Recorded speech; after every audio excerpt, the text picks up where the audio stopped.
सुशील कुमार शिंदे का एक बयान, वो भी पार्टी की एक अपने मंथन शिविर में, इतना बड़ा मुद्दा कैसे बन गया बीजेपी के लिए? सुशील कुमार शिंदे हिंदुस्तान के गृह मंत्री हैं, कोई मामूली कांग्रेस के कार्यकर्ता नहीं है, पहली बात। दूसरी बात, उन्होंने बयान क्यों दिया उसके पीछे आपको जाना होगा। पूरे देश भर में आप रूलिंग पार्टी हैं, 9 साल 10 साल के बाद आपका चिंतन हो रहा है। उस चिंतन में महंगाई कोई विषय नहीं है आपके लिए, आपके द्वारा जो भ्रष्टाचार किया गया वो कोई मुद्दा नहीं है। आम आदमी के साथ 2009 में जो आपने कमिटमेंट किए थे, आश्वासन दिए थे, वो कोई आपके लिए मुद्दा नहीं है। आप एक ऐसा बयान दे रहे हैं जो देश के सांप्रदायिक सौहार्द को खराब करेगा, यानी कि आप एक बड़े समाज का अपमान कर रहे हैं, उसकी तौहीन कर रहे हैं। कहाँ है ये सैफरन आतंकवाद, कहाँ है? किस आधार पर आपने ये बयान दिया? ये व्यक्ति की बात नहीं है, ये देश का गृह मंत्री इस तरह का बयान दे रहा है। लेकिन श्रीकांत जी, माफ कीजिए, आपको टोकना छोटा सा मेरा सवाल है कि आपने कहा कि कहाँ है और किस आधार पर उन्होंने ये बयान दिया। कांग्रेस की तरफ से भी इस बात पर सफाई दी गई है कि किस आधार पर उन्होंने बयान दिया। कुछ ऐसे लोग जेल में हैं जिन पर ये आरोप है, अभी आरोप साबित नहीं हो एक अलग बात है, लेकिन उन्होंने बताया कि इस आधार पर आप, ठीक है, आपकी बात मानी कि कांग्रेस ने महंगाई पर बात क्यों नहीं की, भ्रष्टाचार पर बात नहीं, हालांकि उनका कहना है कि उन्होंने की, लेकिन सवाल यह है कि भारतीय जनता पार्टी के लिए भी तो प्राथमिकता बदलती हुई नजर आ रही है। नहीं, ये आपका आकलन ही ठीक नहीं है कि कोई प्राथमिकता हमारी बदल रही है। भ्रष्टाचार को लेकर हमारी मुहिम चल रही है जी, महंगाई को लेकर पूरे देश भर में हमने आंदोलन किया है।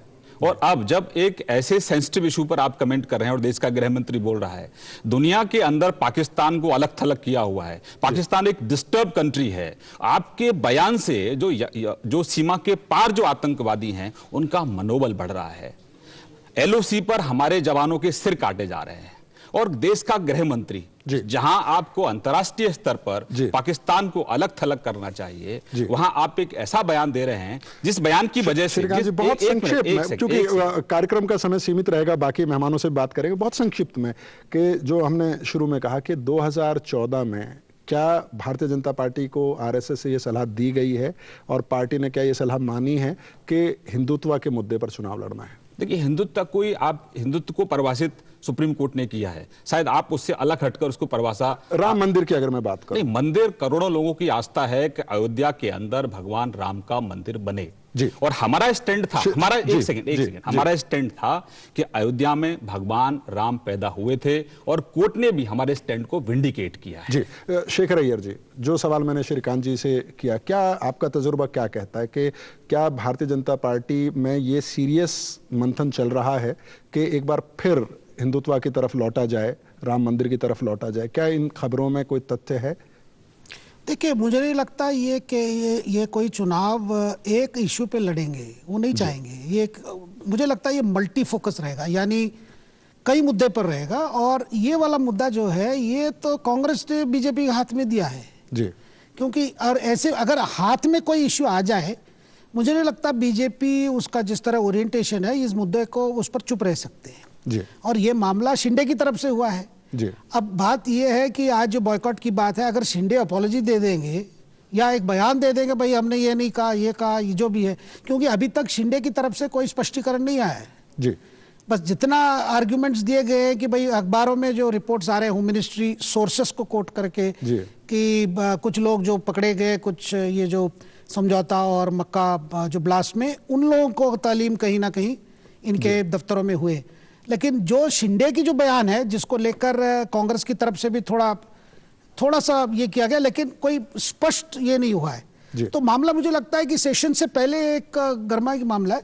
लेकिन चुनाव का अगर 2014 का देखा जाए, जब मोदी खुद गुजरात में चुनाव विकास पे लड़े और जब यंग वोटर्स की भी बात है, तो मुझे नहीं लगता कि एक इश्यू पे ये फोकस रखना चाहेंगे जी। राकेश सिन्हा जी, आपके पास आना चाहेंगे। आपको क्या लगता है कि क्या बीजेपी ये अफोर्ड कर सकती है 2014 के लोकसभा चुनाव में कि वो राम मंदिर को मुद्दा बनाकर, अयोध्या को मुद्दा बनाकर, या हिंदुत्व से जुड़े और इश्यूज को मुद्दा बनाकर चुनाव लड़ सकती है?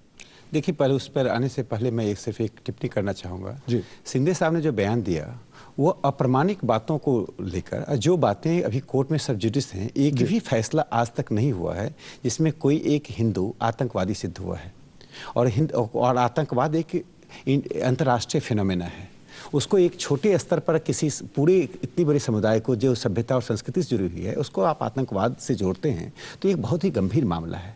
ये सिर्फ आरएसएस और बीजेपी का मामला नहीं है, पूरी सभ्यता और संस्कृति का मामला है। नहीं राकेश सिन्हा जी, लेकिन कांग्रेस की तरफ से सफाई आई कि सब आतंकवाद को किसी भी धर्म से नहीं जोड़ा जाना चाहिए। अगर आप हिंदू धर्म से नहीं जोड़ना चाहते हैं तो उसे किसी और धर्म से। भारत में किसी ने नहीं जोड़ा है।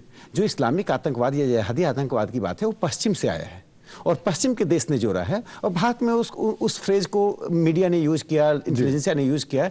भारत में ऐसी परिस्थिति नहीं आई है, इसलिए गृह मंत्री को अपने बयान से वापस नहीं चाहिए। मुझे लगता है ये बयान उनका ऐसे दिया हुआ बयान नहीं है, ये एक प्लॉट है जो आरएसएस के कैडर्स को पहले तो करप्शन के मूवमेंट से दूर रखने के लिए ऐसे इश्यूज क्रिएट करो, ऐसा एक हवा क्रिएट कर दो।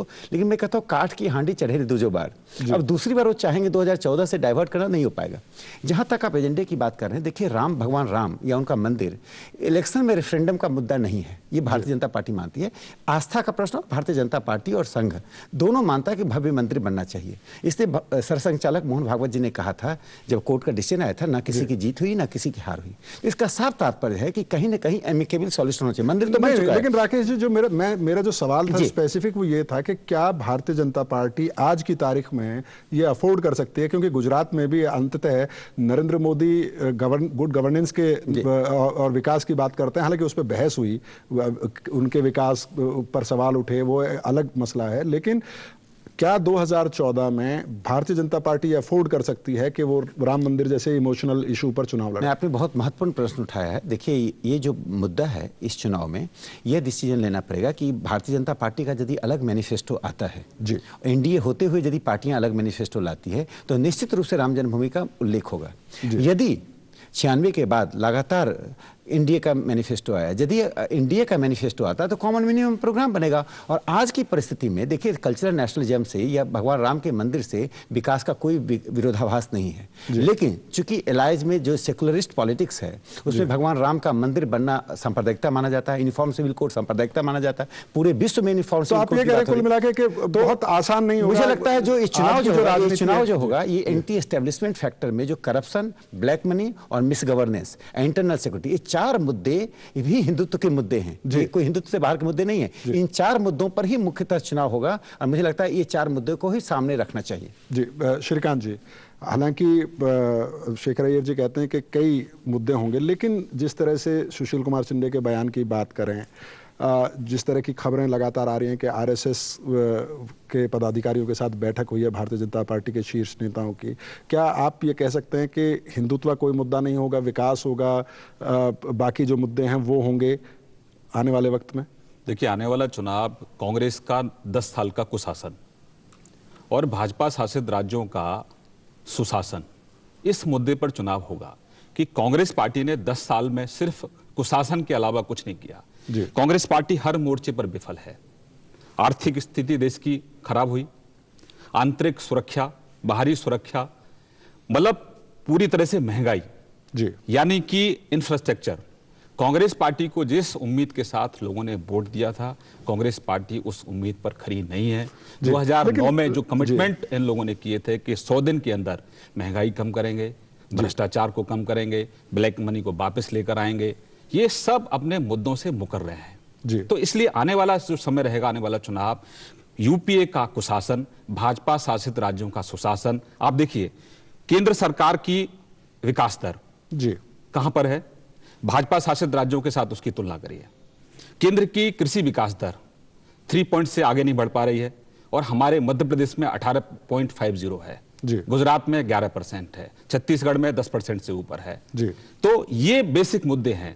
भाजपा शासित राज्यों में अच्छी कानून व्यवस्था है, भाजपा शासित राज्यों में किसानों को 0% पे लोन मिल रहा है, भाजपा शासित राज्यों में इंफ्रास्ट्रक्चर अपना काम कर रहा है, भाजपा शासित राज्यों में औद्योगिक विकास दर और कृषि विकास दर डबल डिजिट में काम कर जी रही है। तो बेसिक मुद्दे ये रहने जी शेखर अय्यर जी, कुल मिला के श्रीकांत जो कह रहे हैं कि बेसिकली मोटे तौर पर अगर उसको एक वर्ड में कहना चाहें तो गुड गवर्नेंस एक बड़ा मुद्दा होगा और उसमें फिर ये सारी चीजें आएंगी। लेकिन जिस तरह से लगातार चर्चा चल रही है कि भारतीय जनता पार्टी में एक बड़ा तबका है जो ये चाहता है कि नरेंद्र मोदी को जितना जल्दी हो सके प्रधानमंत्री पद के उम्मीदवार के तौर पर घोषित किया जाना चाहिए, उसको लेकर हालांकि कई अलाइज हैं जो परेशान हैं, लेकिन बीजेपी के अंदर एक बड़ा तबका माना जाता है और नरेंद्र मोदी को पोस्टर बॉय माना जाता है हिंदुत्व का। तो आपको नहीं लगता है, और जिस तरह से बीजेपी के अंदर भी खेमेबाजी गुटबाजी की जो बात होती है, कई बड़े नेता हैं जो दावेदार हो सकते हैं प्रधानमंत्री पद के, तो वैसे में पार्टी को शायद एक इमोशनल इशू सूट करता है? देखिए, पार्टी कोई भी पार्टी हो, कांग्रेस पार्टी हो, बीजेपी पार्टी हो, वही करते हैं जो उनको फायदा देता है। They do what works and what matters. आपने देखा होगा 2009 में भी मंदिर बड़ा मुद्दा नहीं था जी। अच्छा, जब अगर अलग घोषणा पत्र, जैसे ये कह रहे थे, अगर अलग घोषणा पत्र करेंगे तो उनको मेंशन करना, क्योंकि नहीं करेंगे तब भी मीडिया का फोकस है भाई आपने इश्यू छोड़ दिया।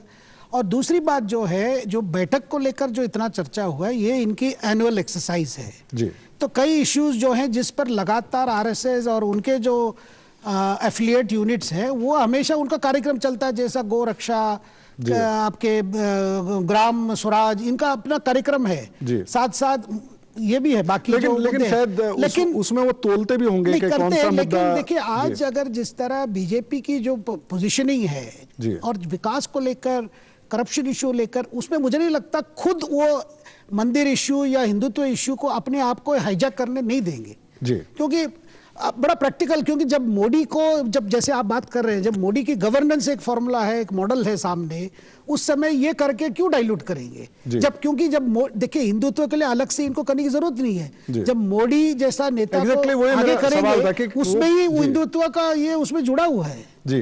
तो अलग नहीं, इसके लिए अलग से इनको करना पड़े जब ऐसा है। देखिए, जब आप एक बड़े डेजर्ट की चॉइस है, आप ज्यादा मीठा नहीं खा सकते हैं ना, तो फ्लेवर रहेगा।